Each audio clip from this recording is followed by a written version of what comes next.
45 ಈ ಸಿನಿಮಾ ಈ ವರ್ಷದ ಮಧ್ಯದಲ್ಲಿ ಬಿಡುಗಡೆ ಆಗಬೇಕಾಗಿತ್ತು. ಬಟ್ ಕಾರಣಾಂತರಗಳಿಂದ ಮುಂದೆ ಬಂದು ಈ ವರ್ಷದ ಅಂತ್ಯದಲ್ಲಿ ಈ ಸಿನಿಮಾ ಬಿಡುಗಡೆ ಆಗ್ತಾ ಇದೆ. ಈ ಸಿನಿಮಾದ ಟ್ರೇಲರ್ ನಿನ್ನೆ ಅಷ್ಟೇ ಬಿಡುಗಡೆ ಆಗಿದೆ. ಯೂಟ್ಯೂಬ್ ನಲ್ಲಿ ಅವೈಲೇಬಲ್ ಇದೆ. ಯಾರಾದ್ರೂ ಮಿಸ್ ಮಾಡ್ಕೊಂಡಿದ್ರೆ ಒಂದ್ಸಲ ಹೋಗಿ ನೋಡಿ. ಅಂಡ್ ಟ್ರೇಲರ್ ನ ನೋಡಿ ನನ್ಗೆ ಏನ್ ಅನಿಸ್ತು ಅಂತ ಹೇಳ್ತೀನಿ. ಅದಕ್ಕೂ ಮುಂಚೆ ನೀವೇನಾದ್ರೂ ಚಾನಲ್ಗೆ ಹೊಸಬರಾಗಿದ್ರೆ ವಿಡಿಯೋನ ಪೂರ್ತಿಯಾಗಿ ನೋಡಿ. ವಿಡಿಯೋ ಏನಾದ್ರೂ ನಿಮ್ಗೆ ಇಷ್ಟ ಆದ್ರೆ ಮಾತ್ರ ಸಬ್ಸ್ಕ್ರೈಬ್ ಮಾಡ್ಕೊಂಡು ಸಪೋರ್ಟ್ ಮಾಡಿ.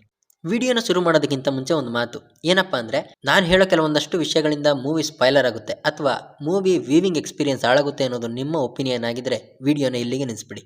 ಇನ್ನು ಮೇನ್ ವಿಷಯಕ್ಕೆ ಬರೋದಾದ್ರೆ 45 ಇದು ಮಲ್ಟಿ ಸ್ಟಾರ್ ಸಿನಿಮಾ. ಕರುನಾಡ ಚಕ್ರವರ್ತಿ ಡಾಕ್ಟರ್ ಶಿವರಾಜ್ ಕುಮಾರ್ ಸರ್ ಅವರು, ರಿಯಲ್ ಸ್ಟಾರ್ ಉಪೇಂದ್ರ ಸರ್ ಅವರು ಅಂಡ್ ರಾಜ್ಬಿ ಶೆಟ್ಟಿ ಅವರು ನಡೆಸಿರ್ತಕ್ಕಂಥ ಸಿನಿಮಾ. ಅಂಡ್ ಈ ಸಿನಿಮಾ ಅರ್ಜುನ್ ಜನ್ಯ ಸರ್ ಅವರ ಮೊದಲನೇ ನಿರ್ದೇಶನದ ಸಿನಿಮಾ. ಬಟ್ ಟ್ರೇಲರ್ ನ ನೋಡಿದ್ರೆ ಇದು ಅವರ ಫಸ್ಟ್ ಫಿಲಂ ಅನ್ನೋ ಒಂದು ಒಪಿನಿಯನ್ ಬರೋದೇ ಇಲ್ಲ. ಅಷ್ಟು ಚೆನ್ನಾಗಿ ಟ್ರೇಲರ್ ನ ಕಟ್ ಮಾಡಿಕೊಟ್ಟಿದ್ದಾರೆ. ಆಕ್ಚುಲಿ ಟ್ರೇಲರ್ ನಲ್ಲಿ ಕಥೆನ ಬಿಟ್ಕೊಟ್ಟೇ ಇಲ್ಲ.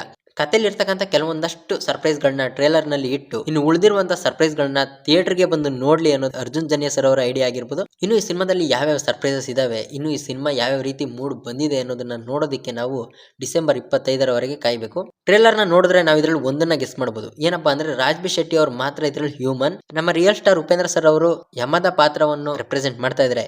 ನಮ್ಮ ಡಾಕ್ಟರ್ ಶಿವರಾಜ್ ಕುಮಾರ್ ಸರ್ ಅವರು ಶಿವನ ಪಾತ್ರವನ್ನು ರೆಪ್ರೆಸೆಂಟ್ ಮಾಡ್ತಾ ಇದ್ದಾರೆ ಅನ್ನೋದು ಟ್ರೇಲರ್ ನಲ್ಲಿ ನಾವು ಗಮನಿಸಬಹುದು. ಟ್ರೇಲರ್ ನ ಮೊದಲಲ್ಲಿ ಬರುವಂತ ಒಂದು ಡೈಲಾಗ್ ಅಂದ್ರೆ ಹುಟ್ಟು ಮತ್ತೆ ಸಾವಿನ ಮಧ್ಯೆ ಇರತಕ್ಕಂತ ಈ ಜೀವನ, ಆ ಜೀವನದಲ್ಲಿ ಏನೇನೆಲ್ಲ ನಡೆಯುತ್ತೆ ಅನ್ನೋದನ್ನ ಈ ಸಿನಿಮಾದಲ್ಲಿ ತೋರಿಸಿರ್ಬೋದು. ಇನ್ನು ಹೈ ಮೂಮೆಂಟ್ ಗಳ ಕಡೆ ಬರೋದಾದ್ರೆ ಟ್ರೇಲರ್ ನಲ್ಲೇ ಸಾಕಷ್ಟು ಹೈ ಮೂಮೆಂಟ್ ಗಳು ಸಿಗ್ತವೆ. ಉಪ್ಪಿ ಸರ್ ಅವರ ಸ್ವ್ಯಾಗ್ ಆಗಿರ್ಬೋದು ಅಂಡ್ ಒಂದು ಥಿಯೇಟರ್ ಅಲ್ಲಿ ಗರುಡಗಮನ ಋಷಭವಾಹನ ಸಿನಿಮಾ ರನ್ ಆಗ್ತಾ ಇದೆ. ಅಲ್ಲಿ ಹಾಕಿರುವಂತಹ ಹೌಸ್ಫುಲ್ ಬೋರ್ಡ್ ಅನ್ನ ಎತ್ಕೊಂಡು ರಾಜ್ಬಿ ಶೆಟ್ಟಿ ಅವರು ಆಕ್ಷನ್ ಗೆ ಇಳಿತಾ ಇರ್ತಕ್ಕಂತ ಆ ಒಂದು ಎಲಿಮೆಂಟ್ ಆಗಿರ್ಬೋದು.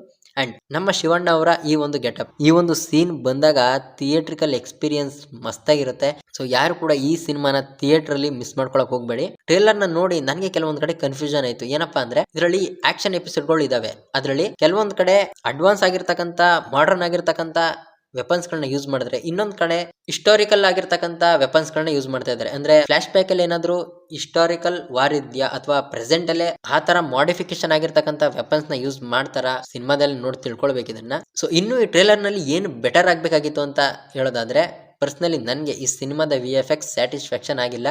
ಯಾಕೆಂದ್ರೆ ಸಿನಿಮಾ ವರ್ಷದ ಮಧ್ಯದಲ್ಲಿ ಬರಬೇಕಾಗಿತ್ತು. ಬಟ್ ವರ್ಷದ ಅಂತ್ಯದಲ್ಲಿ ಬರೋದಕ್ಕೆ ಸಿನಿಮಾ ತಂಡದವರು ಒಂದು ರೀಸನ್ ಕೊಟ್ಟಿದ್ರು. ಏನಪ್ಪಾ ಅಂದ್ರೆ ಸಿನಿಮಾದ VFX ವರ್ಕ್ ನಡೀತಾ ಇದೆ ಅನ್ನೋ ಒಂದು ರೀಸನ್ ಕೂಡ ಕೊಟ್ಟಿದ್ರು.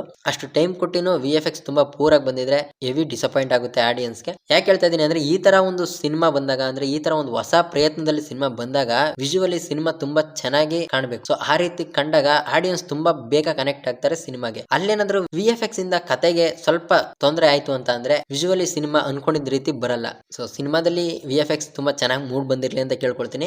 ಅಂಡ್ ಈ ಸಿನಿಮಾ ಡಿಸೆಂಬರ್ 25ರಂದು ವರ್ಲ್ಡ್ ವೈಡ್ ರಿಲೀಸ್ ಆಗ್ತಾ ಇದೆ. ಸೊ ಅದೇ ಡೇಟ್ಗೆ ಮಾರ್ಕ್ ಸಿನಿಮಾನು ಕೂಡ ಬರ್ತಾ ಇದೆ. ಎರಡು ಸಿನಿಮಾಗೂ ಆಲ್ ದ ಬೆಸ್ಟ್ ಹೇಳ್ತಾ, ಟ್ರೇಲರ್ನ ನೋಡಿ ನನ್ಗನ್ಸಿದಿಷ್ಟು. ಸೊ ನೀವು ಆಲ್ರೆಡಿ ಟ್ರೇಲರ್ನ ನೋಡಿದ್ರೆ ನಿಮ್ಗೇನು ಅನಿಸ್ತು ಅನ್ನೋದನ್ನ ಕಮೆಂಟ್ನಲ್ಲಿ ತಿಳಿಸಿ. ಅಂಡ್ ವಿಡಿಯೋ ಏನಾದರೂ ನಿಮ್ಗೆ ಇಷ್ಟ ಆದರೆ ಸಬ್ಸ್ಕ್ರೈಬ್ ಮಾಡ್ಕೊಂಡು ಸಪೋರ್ಟ್ ಮಾಡಿ. ಮತ್ತೆ ಸಿಗ್ತೀನಿ. ಬಾಯ್.